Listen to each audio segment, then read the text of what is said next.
Merle Haggard was an American country music singer, songwriter, guitarist, and fiddler.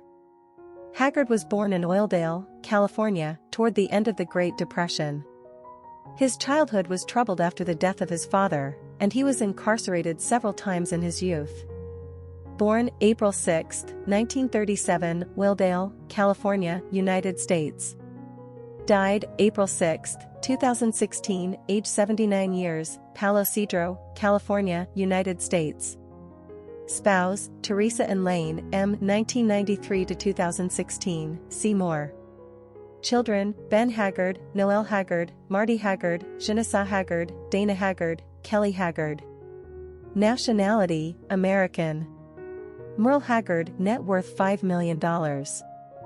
Personal life. Wives and children.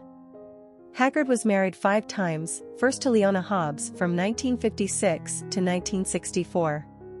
They had 4 children, Dana, Marty, Kelly, and Noel. Shortly after divorcing Hobbs, in 1965, he married singer Bonnie Owens, the former wife of Buck Owens. Haggard credited her with helping him make his big break as a country artist. He shared the writing credit with Owens for his hit "Today I Started Loving You Again" and acknowledged, including on stage, that the song was about a sudden burst of special feelings he experienced for her while they were touring together. She also helped care for Haggard's children from his first marriage and was the maid of honor for Haggard's third marriage. Haggard and Owens divorced in 1978 but remained close friends as Owens continued as his backing vocalist until her death in 2006. In 1978, Haggard married Leona Williams. In 1983, they divorced. In 1985, Haggard married Debbie Parrett. They divorced in 1991. He married his 5th wife, Teresa and Lane, on September 11, 1993. They had 2 children, Janessa and Ben. Early life. External audio. Audio icon country music legend Merle Haggard, interviewed by Terry Gross on Fresh Air, 42:14, August 14, 1995.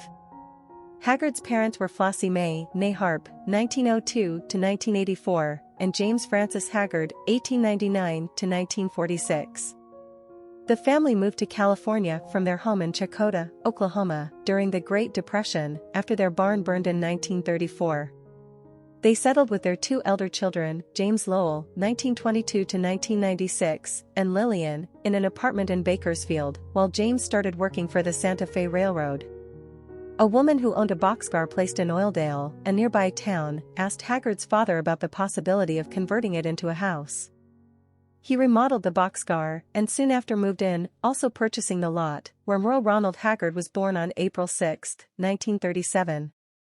The property was eventually expanded by building a bathroom, a 2nd bedroom, a kitchen, and a breakfast nook in the adjacent lot.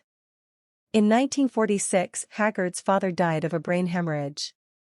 9-year-old Haggard was deeply affected by the loss, and it remained a pivotal event to him for the rest of his life. To support the family, Haggard's mother took a job as a bookkeeper. Older brother Lowell gave his guitar to Merle when Merle was 12. Haggard learned to play it on his own, with the records he had at home influenced by Bob Wills, Lefty Frizzell, and Hank Williams. While his mother was out working during the day, Haggard started getting into trouble.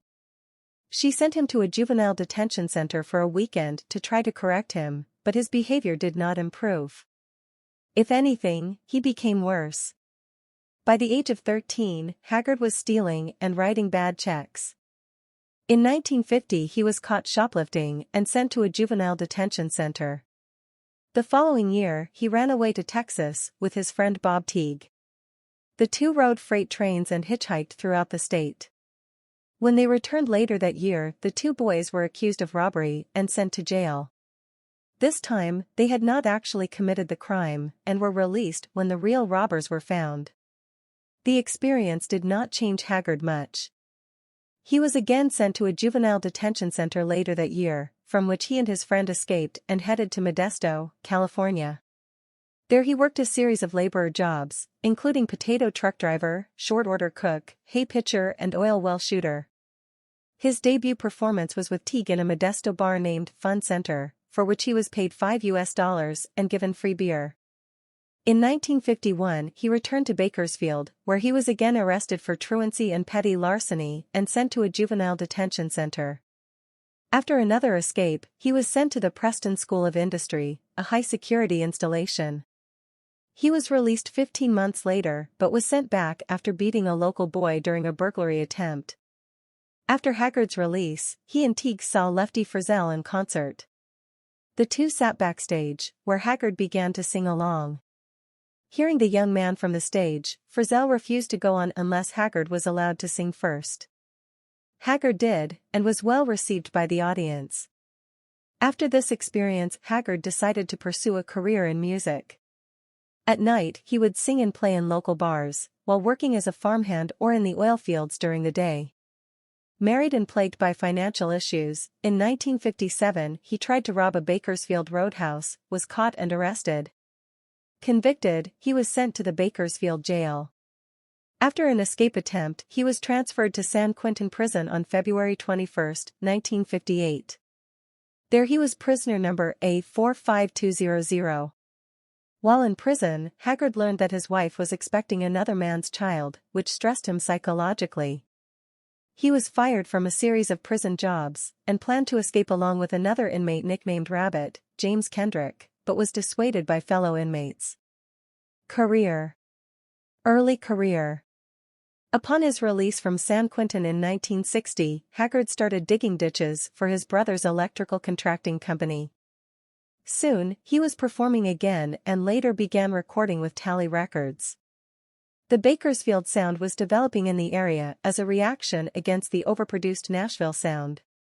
Haggard's first record for Tally was Singing My Heart Out, backed by Skid Row. It was not a success, and only 200 copies were pressed. In 1962, Haggard wound up performing at a Wynn Stewart show in Las Vegas and heard Wynn sing a sad song. He asked for permission to record it, and the resulting single was a national hit in 1964. The following year, he had his first national top 10 record with My Friends Are Gonna Be Strangers, written by Liz Anderson, mother of country singer Lynn Anderson, and his career was off and running. Haggard recalls having been talked into visiting Anderson, a woman he did not know, at her house to hear her sing some songs she had written. If there was anything I didn't want to do, it was sit around some Dongate woman's house and listen to her cute little songs. But I went anyway. She was a pleasant enough lady, pretty, with a nice smile, but I was all set to be bored to death, even more so when she got out a whole bunch of songs and went over to an old pump organ. There they were. My God, one hit right after another. There must have been 4 or 5 number 1 songs there.